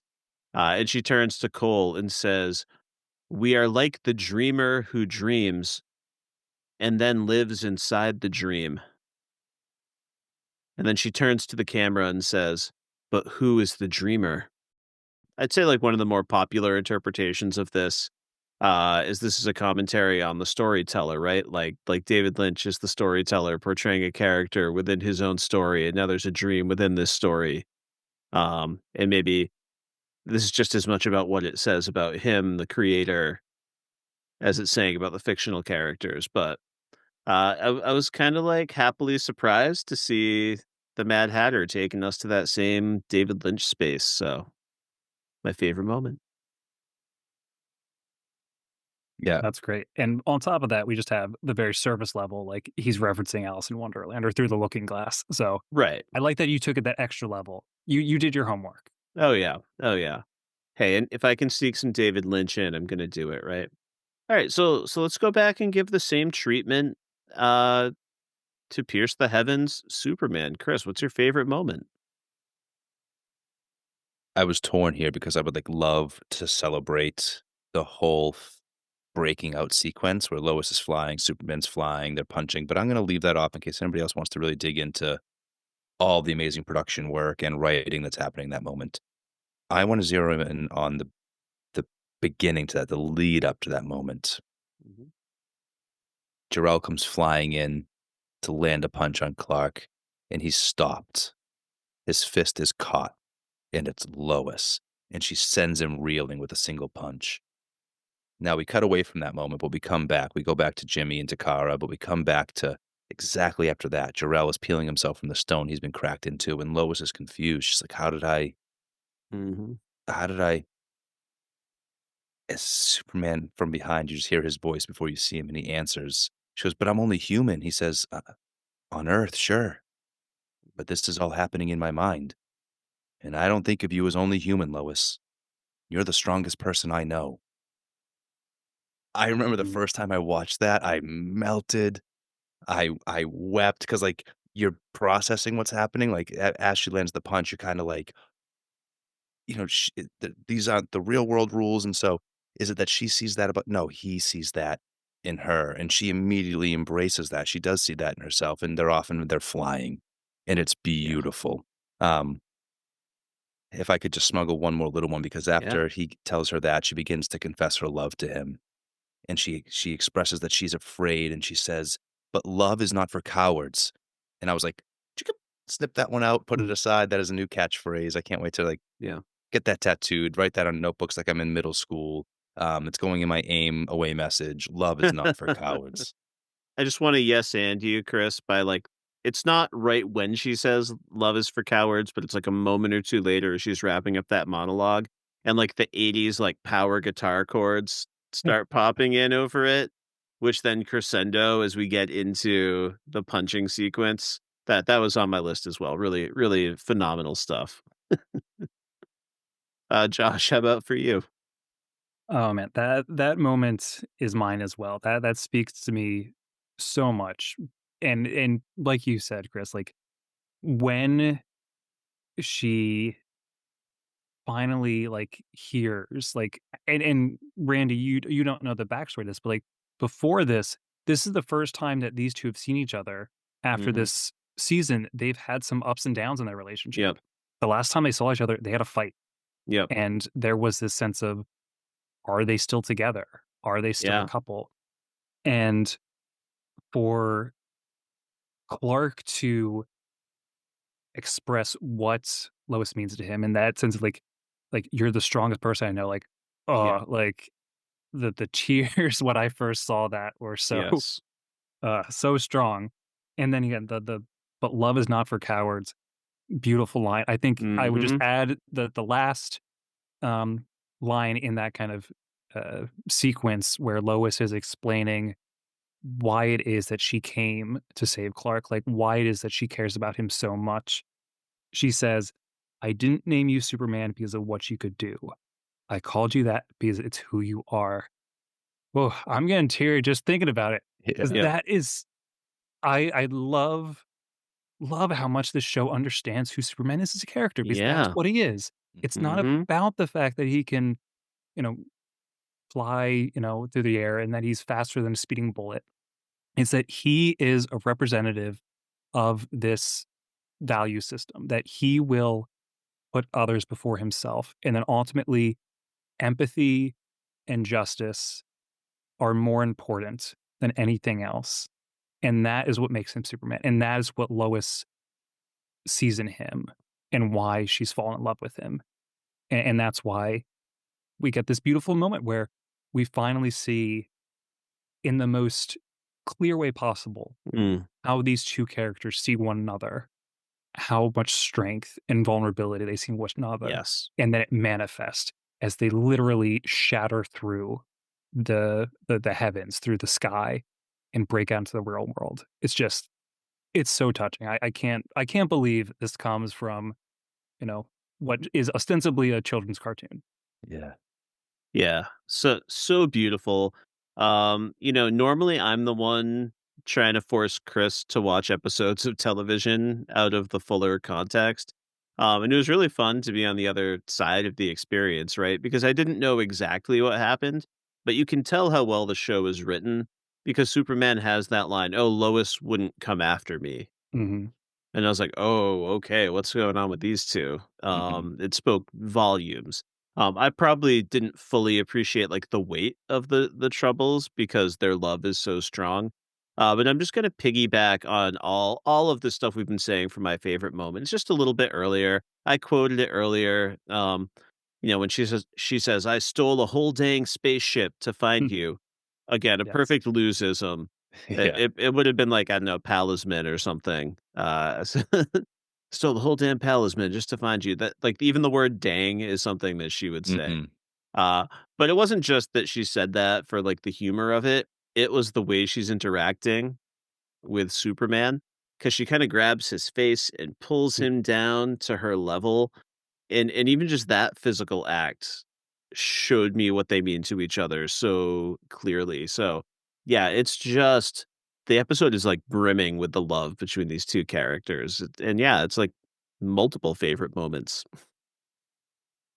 So well said. I'm so glad that you shouted that out.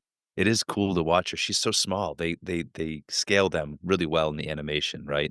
And she reaches right up and she pulls that big man right down. Fantastic. Okay. Wow. I like just want to stay specifically in this like Superman moment. Josh, to your point, like I could have cried talking about it. My cheeks are now sore. Um, I've seen this penultimate episode a handful of times, and it has not lost its punch. Not once. So these are both beautifully crafted stories. Let's just take a moment to celebrate maybe a performer or a writer, somebody else within the production team that we haven't had a chance to really celebrate yet. Um, Randy, for this one, we'll go to you first. Yeah, I'm relatively new to Batman the Animated Series. I'm relatively new to Superman, but I've been falling in love with Batman the Animated Series. As I've said many times before, I think I was just playing a lot of Nintendo and watching a lot of 60s and 70s sitcoms instead of watching Batman. It was just the way things went for me. Um, but so I was looking more into the creative team. We spent a lot of time celebrating the great Paul Denis this time. This is our first non-Paul Denis episode. So I was looking at some of the different writers attached to the project. Um, and I was just kind of floored overall by like Michael Reeves and just how integrated into like all of the stuff that I watched as a child he was, even if I wasn't watching Batman. I was just like, this is just kinda like I'm honoring the whole, like, body of work this person has done, right? Like, Mask of the Phantasm, which is actually a movie I did see back in the day when it aired. I saw that in a theater. I mean, he wrote a bunch of Teenage Mutant Ninja Turtles, and Josh, even a couple episodes of, the '80s reboot of The Twilight Zone. Hey. And guess what? The Twilight Zone, this is my last smuggle from that first section, features an episode called Perchance to Dream. And once again, there's this man with a heart condition, and he's fearful that his overactive imagination is going to kill him because he keeps having these dreams where he's in these scary high pressure situations. And he reaches this point where he uh, is afraid to stay awake because of his heart condition, and he's afraid to go to sleep because it's going to, you know, ruin him. And, he takes his own life. He jumps out a window, very much like Batman. Unfortunately, instead of waking up, it kills him in his dream. And when we go back to the real sort of like psychiatrist's office that he's quietly passed away on the couch, they just said, well, at least he went peacefully. Um, Whereas we know he was in all this sort of anguish in his imagination. So this is all to say, I suspect that was probably a beloved episode of the Twilight Zone. This Batman episode is a totally different story, but you can definitely see the roots. Great comparison. Really great Yeah. comparison. Dark. What a bummer. Yeah. Josh, what about you? Oh, that glad that you shouted out, the writers for that because I think there is within the love of Batman the animated series, I think there's understandably and rightfully so a lot of love given to Paul Dini, as well as Bruce Timm because they were Mhm. the primary creators behind it. Um, but yeah, like so many directors and writers, uh, artists, animators that were involved that I think also deserve a ton of praise. And I would just add to that one thing that really stood out to me in this viewing because I don't even know how many times I've seen Perchance to Dream. One thing that really stood out to me was the music. The score is just perfect. It just has every emotional beat right on cue. It's right with every single moment of action. Like, if I didn't watch what was going on, if I took out all of the dialogue, I feel like I would have a full picture of what was going on. It just Mm, perfectly encapsulate what's happening. And so the, music supervisor for the show was Shirley Walker, who, the theme and a lot of music was based off of Danny Elfman's score from the Tim Burton movies, but Shirley Walker was the music supervisor for the show. She's the one who's responsible for ultimately yeah. what we got as a finished product. Um, and so not only is it phenomenal work, but also, during her lifetime, she was one of the few female composers in Mm, Hollywood. So she was also a trailblazer, and she's made, I think, such a incredible, you know, incredible mark on, this series, on, this genre of superhero, animation, but also just made her mark in Hollywood as well. So, want to shout her out. Great call out. Absolutely great call. I'm so glad you celebrated her because there's only really one intro when streaming that I never skip, right? yeah. There's only one that you have to sit for every single time, and it's the score. It's the way that music brings you right in. I still haven't recovered from our last episode when I learned that they changed the opening sequence to the show at one point. I know. Wild. Tough stuff. Really, No. really tough stuff. Um, I'm gonna keep it in a similar vein to Josh because I wanna talk music, and I guess Yeah. I zeroed in on the music. Randy, you already began to shout it out. Mm, But in that final action sequence with Superman mhm, and Lois breaking out of the simulation, there's this 80s synth guitar that's woven throughout. At first, it's just hints of it, and it crescendos more and more, and it's so perfectly interstitched with the dialogue and with the action. It's making it all build in the most emotional way mhm, possible. Um, like, to your point, Josh, like, you could close your eyes, I think, and still be moved by the emotions of what you're hearing without seeing the action mixed yeah, in. Um, I don't I suppose, really, it's, like, the director on this episode who should be celebrated for this, being the writers who were able to create this, like, perfect, mhm, little monologue that they share. Um, whoever designed the animation and paced it all out together, like, it's like crack. You know how a pop song is, like, there's that perfect time signature, the perfect set of yeah, notes that just create the earworm, right? That's how this episode feels to me. I said it before, there's no watching this sequence without feeling emotional, without beginning to weep, and it's because of how it's all working together and how it's all underpinned. by that 80s synth guitar, which James Gunn is putting to great use now with his Yeah. revised version of the Superman theme. So shout out to Dominic Lewis. He is the music producer Nice. on this episode. You've probably encountered some of his work elsewhere. He did some work on The King's Man, The Fall Guy, not a film that I've seen yet, but one that I intend to. I heard that Mhm. one's a blasty blast. Um, so not the deepest, career in the industry yet, but somebody I look forward to seeing so much more work from. Um, so yeah, this episode wouldn't have the same punch without that choice, that production choice of the 80s synth guitar. Agreed. That's an excellent pick. I think, yeah, that is such a bold choice, and it hits so Mhm. hard. And if I could just piggyback off that and add a second, thing I wanna highlight. Please. You both, I think, have talked earlier about the animation for My Adventure with Superman and how it has this anime-inspired look and how that really pops. Yep. Um, I just wanted to take a moment to shout out the animation studio behind that, Studio Mir, who I have loved and admired for a long time. It's a South Korean animation studio, and they've done some of my favorite animated shows, including The Legend of Korra, Voltron Legendary Defender, and recently X-Men '97. So they've got a solid track record, Whoa. and this is just another jewel in that crown for them. Yeah. Love that connection. I didn't realize that the same studio had worked on Legend of Mm. Korra, another favorite of mine. Perfect. Well, I suppose that brings us all the way down to our final segment, Chris. This is a media lit favorite. Now, Josh, this started as just a little game we would play, where we would take a prop out of every like television show or movie that we talked about.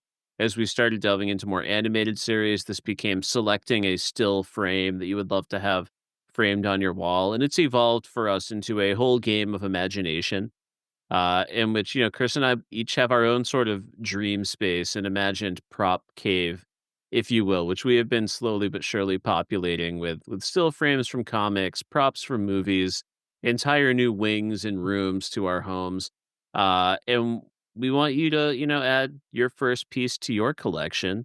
So, Josh, if you could take one still frame from either one of these episodes, get it signed by the artists most responsible, what's your frame gonna be? If I could cheat and pick one from both. Allowed. Okay. Okay. Whew. Okay, great.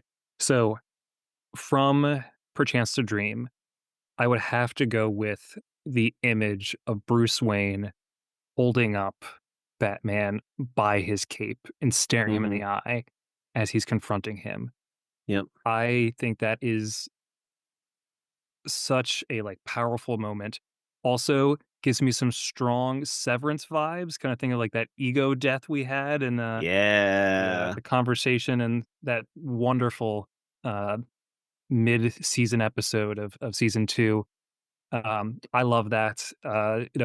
If Kevin Conroy, and rest in peace, was still alive, I would love his signature on that because he's doing double time. Yep. He's doing both, and he has to bring his Batman and his Bruce Wayne voice, which have these subtle nuances to them that are easy to tell, but also very easy to miss. And he just does a phenomenal job performing that scene. So that'd be my pick for Perchance to Dream. Over on Pierce the Heavens Superman, I would have to go with the scene of Lois and Clark floating through the sky after Kal-El has transformed into Superman. His Kryptonian suit has been replaced with his super suit, and they are embracing. We have that beautiful 80s, power ballad swelling. Um, and again, I would just be thrilled to have Alice Lee, who is the voice of Lois, who phenomenal actress. I haven't seen her in much, but she does an incredible job of Lois. Will love her signature. And also for Superman, we have Jack Quaid, who I haven't seen The Boys, but the performance alone in this makes me want to go watch his filmography. Go to visit. Yeah. He was recently in Novocaine. I have no interest in that movie other than Jack Quaid has showed me that he is a superstar, and I'm interested in his career. So Nice. I'd love that image. I'd love to have those phenomenal artists represented in, just a little thing I could hang up on the wall and just look at. You answered that question like a media lit veteran, Josh. Those were just absolutely incredible. And just when I didn't think I could love you more, you sneak in a Chakai Bardo reference. Always Thanks, here for man. that. Chris, how about for you? What's your frame? You know, Josh made this easy on me, um, because you spoke about the Batman moment that I would have liked to highlight. So kudos to you, as Randy said, like a media lit pro, and because you're a first timer on the pod, of course you can get 2 for your pod Oh, yeah. cave, for your prop cave rather. But I must be more disciplined. So thank you for taking that off the table, allowing me to really focus back on my adventures with Superman, Pierce the Heavens Superman. It's a little bit later, Josh. I love that Lois returns to her iconic Lois jacket as Superman returns to his super suit. So shout out to you. Great pick. She's in the oversized green coat, hipster jacket.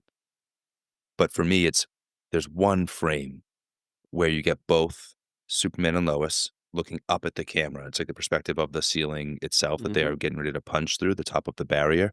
For most of that sequence, you're getting a glimpse of one or the other. They're framing the fist. It's really interesting dynamic throughout, but there's one beautiful frame where it's just the two of them, and it's before their eyes go blue. So you're seeing the clearness of their animated faces. They're like, they're in this action scene, and they're letting the villain have it, but nobody's eyes are scrunched up. They're, like, full of joy. They're so bright and alive and in love with each other, and that's what I want. It's just Lois and Superman coming at the frame, um, full of joy, and so, yeah, to have Jack Quaid and Alice Lee sign that, be able to enter that on the wall of my prop cave, I'm a happy boy. Yeah. Beautiful, beautiful. All right, Chris. Great pick. That was on my list. Absolutely, that exact moment. I'm also gonna be disciplined to a point. I'm gonna stick with just one of the two episodes. I'm gonna stick with Perchance to Dream. Um, I'm gonna see whether or not you will approve something for me. So I am requesting a short series of 3 or 4 images, but as a trade-off, I don't get to have the signature.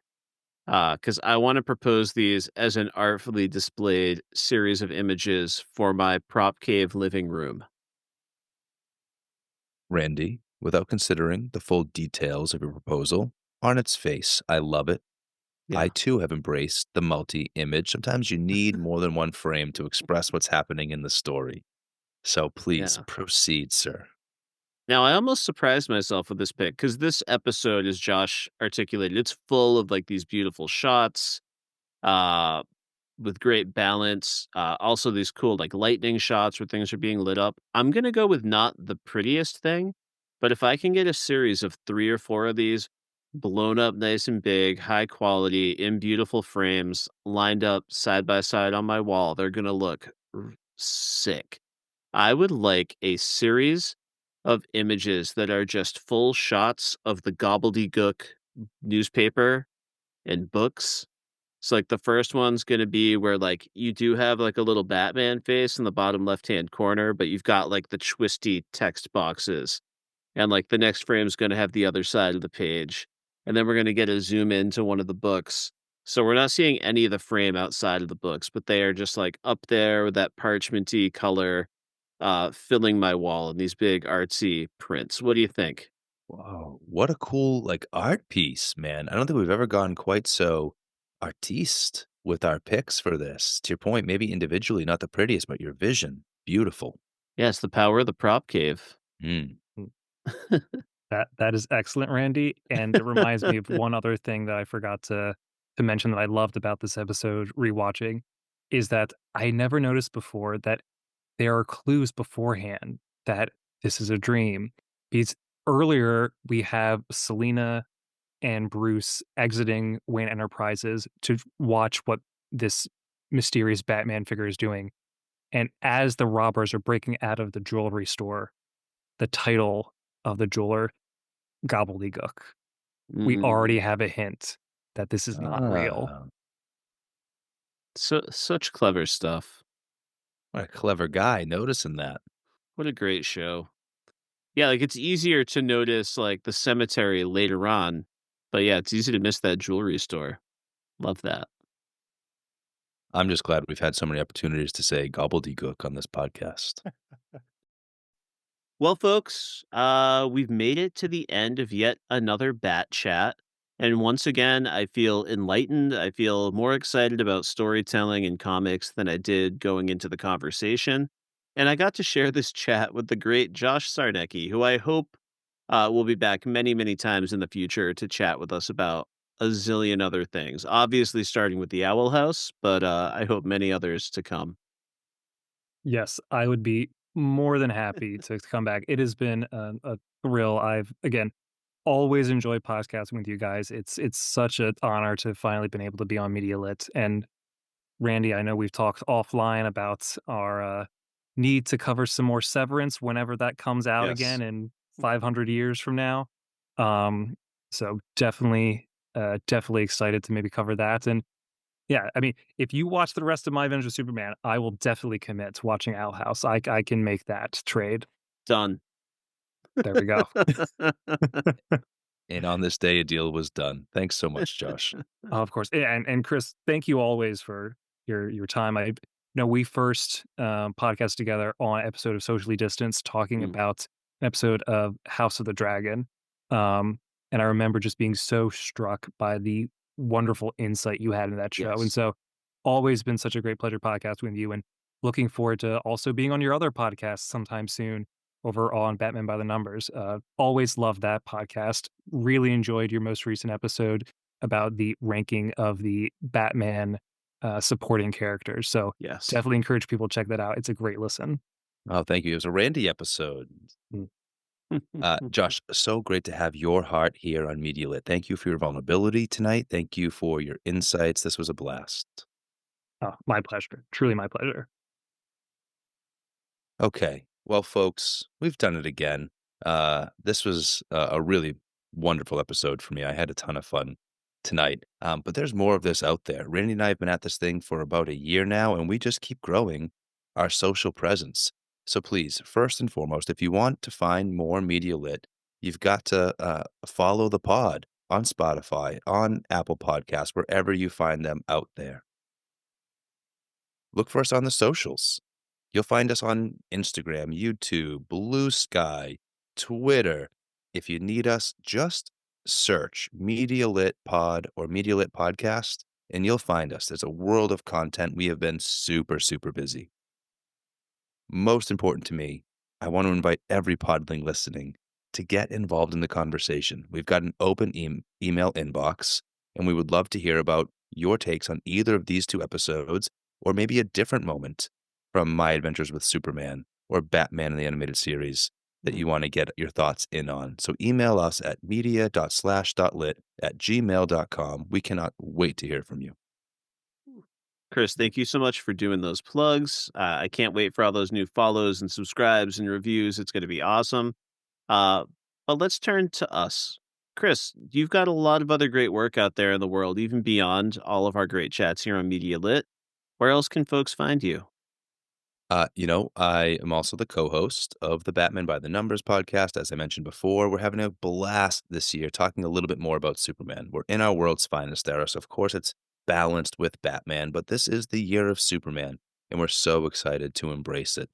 We just ranked some of Batman's allies, and next we'll be exploring the CW crossover event, Crisis on Infinite Earths. Yeah, Josh, I thought of you a handful of times during my watch in preparation for this upcoming episode. So keep an eye out for that in the Pop Break podcast feed in the month of June. Other than that, I'm also an actor and a voice actor. I'm a father and a husband. You can find me doing those things on Instagram at Kris_Ingersoll. That's Chris spelled like Kringle. Oh, and you know what? If you eat Sweet Baby Ray's, keep an eye out. You might recognize these big paws the next time you see a Sweet Baby Ray's bottle touching a picnic table. Yeah. I cannot wait for that. Speaking of shouting folks out, and speaking of Batman by the numbers, Josh, you were so kind to listen to the Allies draft, but I was a huge fan of the ranking of live action Clark Kents, especially because a lot of those properties were holes in my own Superman knowledge. So to get all these great insights from all of you, it was a total blast, even to hear about the properties I hadn't watched yet. I almost got fully derailed earlier this podcast because of Ray Palmer's or Brendan Routh's take on Superman in that crossover that I'm watching now. So you're in my heart, Josh. Yeah, it's just such a great podcaster. But yeah, as for this guy, look for my writing over at the Pop Break. I've been writing up a storm in 2025. I covered every single episode of Severance for the Pop Break in literally like kind of insane detail. I really probably should have held back a little bit. I'm just over halfway through season 2 of Doctor Who coverage week to week. Despite being slammed there, I got a chance to pitch in and join a mighty triumvirate with Bill Bodkin and Amanda Hoffman to provide Andor coverage. I got to cover, episodes 6 through no, episodes 4 through 9. And so many incredible things happened over there on Andor. It's such a special show. You got to check it out.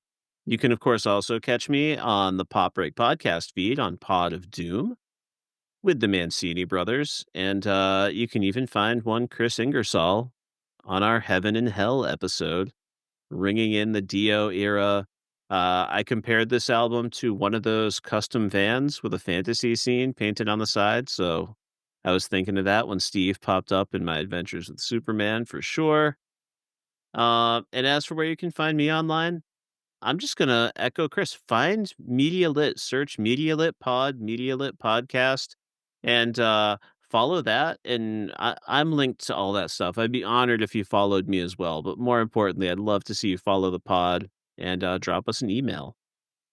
So thanks once again for joining us, and we'll see you next time. Love is not for cowards.